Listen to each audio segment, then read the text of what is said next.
Dalam nama Bapa dan Putra dan Roh Kudus. Amin. Allah yang berbelas kasih, sabda-Mu adalah terang dan pelita hidup kami. Bimbinglah kami oleh Roh Kudus-Mu. Amin.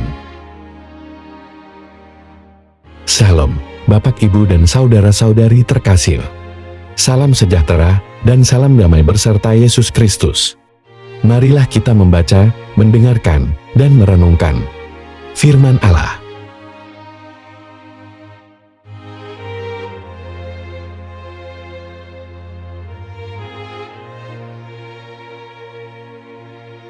Bacaan pertama. Bacaan dari Kitab Ulangan. Kemudian, naiklah Musa dari dataran Moab ke atas gunung Nebo, yakni ke atas puncak Pisga, yang di tentangan Yeriau. Lalu Tuhan memperlihatkan kepadanya seluruh negeri itu, daerah Gilead sampai ke kota Dan,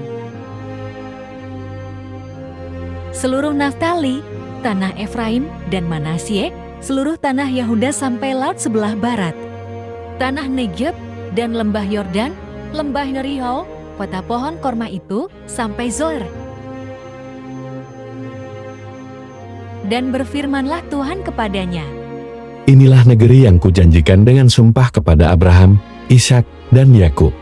Demikian kepada keturunanmu lah akan kuberikan negeri itu.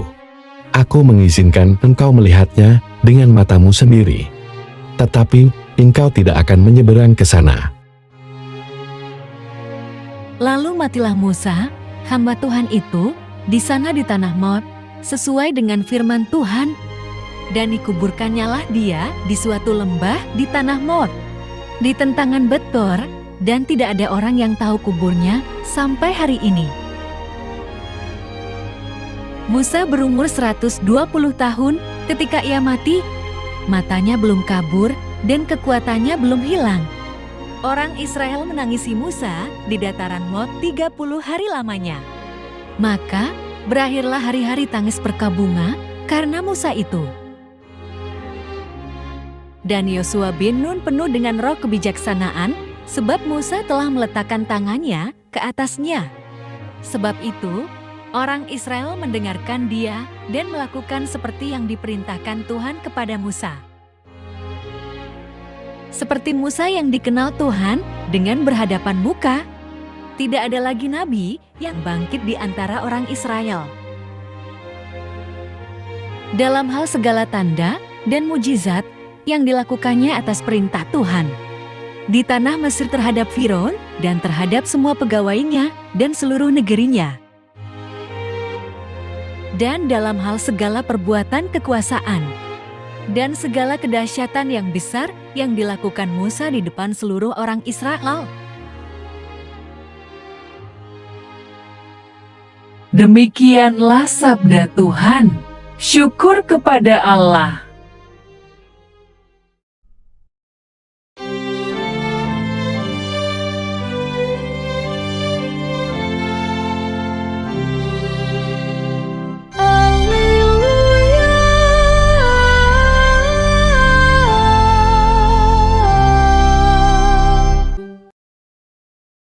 Allah mendamaikan dunia dengan dirinya dalam Kristus dan mempercayakan warta perdamaian kepada kita.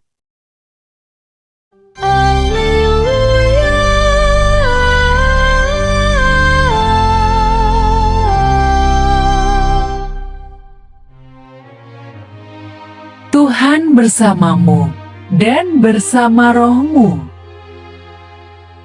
Inilah Injil suci menurut Matius.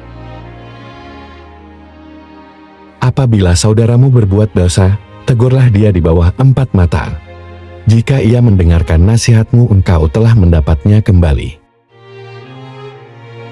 Jika ia tidak mendengarkan engkau, bawalah seorang atau 2 orang lagi, supaya atas keterangan 2 atau 3 orang saksi, perkara itu tidak disangsikan. Jika ia tidak mau mendengarkan mereka, sampaikanlah soalnya kepada jemaat. Dan jika ia tidak mau juga mendengarkan jemaat, pandanglah dia sebagai seorang yang tidak mengenal Allah atau seorang pemungut cukai. Aku berkata kepadamu, sesungguhnya apa yang kamu ikat di dunia ini akan terikat di sorga, dan apa yang kamu lepaskan di dunia ini akan terlepas di sorga. Dan lagi aku berkata kepadamu, jika dua orang daripadamu di dunia ini sepakat meminta apapun juga, permintaan mereka itu akan dikabulkan oleh Bapa-Ku yang di sorga. Sebab, di mana 2 atau 3 orang berkumpul dalam nama-Ku, di situ Aku ada di tengah-tengah mereka. Demikianlah sabda Tuhan.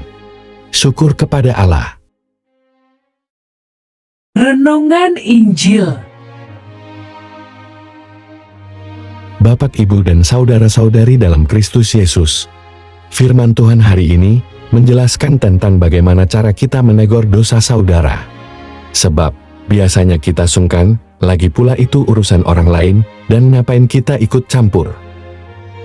Kita sendiri merasa masih berdosa, dan tidak layak menasehati dan menegur dosa orang lainnya.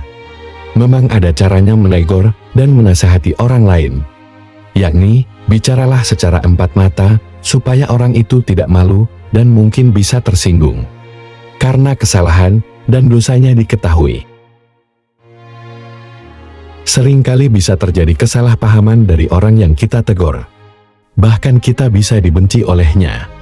Tetapi, bagi kita itu tidak penting, sebab maksud dan tujuan kita adalah mengajaknya kembali kepada Tuhan, dengan cara mengakui dan bertobat kepada Tuhan. Bapak, Ibu, dan saudara-saudari dalam Kristus Yesus, orang cenderung tidak mau menegur kesalahan dan dosa orang lain, karena resikonya ditolak dan dibenci oleh orang yang ditegur tersebut. Tetapi, pada umumnya, jika seseorang kita tegur dan menolak dinasehati, maka biasanya kita langsung menyerah dan ya sudah, masa bodoh, dan tidak peduli lagi. Persoalan menegur kesalahan dan dosa seseorang serta persoalan menasehati orang lain itu bisa menjadi pelit dan polemik, tetapi bisa juga menjadi mudah dan tidak menimbulkan polemik. Tergantung bagaimana menyikapinya dan tujuannya. Apakah mengacu pada pertobatan dan perubahan sikap? Apakah bermaksud memperbaiki hubungan dengan Tuhan? Ataukah mau menunjukkan jati diri dan harga diri? Selanjutnya, aku berkata kepadamu, jika 2 orang daripadamu di dunia ini sepakat meminta apapun juga, permintaan mereka itu akan dikabulkan oleh Bapa-Ku yang di sorga. Sebab, di mana 2 atau 3 orang berkumpul dalam nama-Ku, di situ Aku ada di tengah-tengah mereka. Dengan kesepakatan 2 orang atau lebih, maka setiap persoalan, entah apakah itu mengenai kesalahan atau dosa, atau meminta berkat dan memohon suatu pertolongan, maka Tuhan hadir mendengarkan permohonan mereka. Matius pasal 18 ayat 19-20 bisa dipakai untuk membahas berbagai konteks, meskipun sebenarnya berbicara dalam kaitannya dengan perikop tentang menasehati sesama saudara. Ada yang perlu diperhatikan bahwa ayat 19-20 ini seringkali disalah tafsirkan seakan-akan Tuhan pasti mengabulkan permohonan yang didoakan, dan biasanya lebih tertuju pada permohonan minta berkat berupa uang dengan segala bentuknya. Padahal bisa segala jenis permohonan selain uang bisa diajukan kepada Tuhan. Perlu diingat bahwa yang pasti itu adalah Tuhan mendengarkan segala jenis permohonan kita, tetapi tidak berarti pasti mengabulkannya. Sebab Tuhan lebih tahu apa yang bermanfaat bagi kita. Biasanya kita meminta sesuatu berdasarkan apa yang kita inginkan, bukan dari apa yang kita butuhkan. Keinginan yang diminta lebih cenderung memuaskan keinginan kedagingan yang bermuara pada pemenuhan hawa nafsu, padahal keinginan tersebut, jika tidak dikabulkan, maka tidak akan membuat tubuh menjadi sakit. Kebutuhan lebih cenderung tertuju pada kebutuhan pokok manusia yang paling mendasar.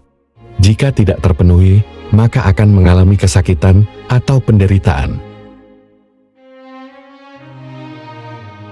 Bapak, Ibu, dan saudara-saudari dalam Kristus Yesus, Semoga kita tidak bersikap masa bodoh.